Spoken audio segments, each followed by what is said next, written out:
ترکی کے بادشاہ سلطان مراد کی عادت تھی کہ وہ بھیس بدل کر عوام کی خبر گیری کرتے تھے۔ بادشاہ نے ایک دن اپنے سیکیورٹی انچارج کو کہا کہ چلو کچھ وقت لوگوں میں گزارتے ہیں۔ شہر کے ایک کنارے پر پہنچے تو انہوں نے دیکھا کہ ایک شخص گرا پڑا ہے۔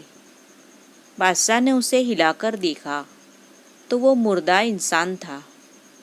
لوگ اس مردہ انسان کے پاس سے گزر کر جا رہے تھے۔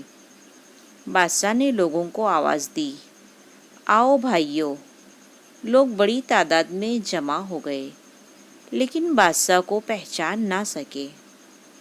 لوگوں نے پوچھا، کیا بات ہے؟ بادشاہ نے کہا، یہ آدمی مرا پڑا ہے، اس کو کسی نے کیوں نہیں اٹھایا؟ کون ہے یہ اور اس کے گھر والے کہاں ہیں؟ لوگوں نے کہا، یہ بہت برا اور گنہگار انسان ہے۔